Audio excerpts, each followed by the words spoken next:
ప్రధాని మోదీతో రాహుల్ గాంధీ సమావేశమయ్యారు. కొత్త సిబిఐ బాస్ ఎంపికపై రాహుల్ తో పాటు సిజేఐ సంజీవ్ ఖన్నా అభిప్రాయాన్ని అడిగి తెలుసుకున్నారు ప్రధాని మోదీ. ఈ నెల 25న సిబిఐ డైరెక్టర్ ప్రవీణ్ సూద్ పదవీ కాలం ముగుస్తుంది.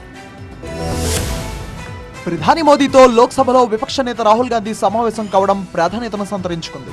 సౌత్ బ్లాక్ లోని ప్రధాని కార్యాలయానికి వచ్చారు రాహుల్. సుప్రీంకోర్టు ప్రధాన న్యాయమూర్తి కూడా ప్రధాని మోదీతో భేటీ అయ్యారు. సిబిఐ డైరెక్టర్ ఎంపిక కోసం విపక్ష నేత సుప్రీంకోర్టు చీఫ్ జస్టిస్ సలహాను తీసుకున్నారు మోదీ.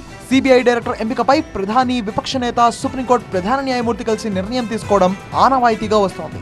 సిబిఐ డైరెక్టర్ ప్రవీణ్ సూద్ పదవీ కాలం మే 25న ముగుస్తోంది. ప్రధాని మోదీ నేతృత్వంలోని 3 సభ్యుల నియామక కమిటీలో లోక్సభలో ప్రతిపక్ష నేత, సుప్రీంకోర్టు ప్రధాన న్యాయమూర్తి సభ్యులుగా ఉంటారు. ఈ కమిటీ సిఫార్సు మేరకు కేంద్ర ప్రభుత్వం సిబిఐ డైరెక్టర్ నియామకాన్ని చేపడుతోంది. పాకిస్తాన్ తో తీవ్ర ఉద్రిక్తతల వేళ ప్రధాని మోదీ, రాహుల్ గాంధీ భేటీ కావడం అందరి దృష్టిని ఆకర్షించింది. ఇప్పటికే పెహల్గాం దాడి తర్వాత కేంద్రం నిర్ణయం తీసుకునే ప్రతి నిర్ణయానికి తమ మద్దతు ఉంటుందని కాంగ్రెస్ ఇప్పటికే ప్రకటించింది. పెహల్గాం దాడి తర్వాత రక్షణ శాఖ మంత్రి రాజ్నాథ్ సింగ్ అధ్యక్షతన అఖిలపక్ష సమావేశం జరిగింది. అన్ని పార్టీలు పాకిస్తాన్ కు గట్టి గుణపాఠం చెప్పాలని సూచించాయి. సరైన సమయంలో సరైన రీతిలో పాకిస్తాన్ కు గుణపాఠం చెప్తామని ప్రధాని మోదీ కూడా ఇప్పటికే స్పష్టం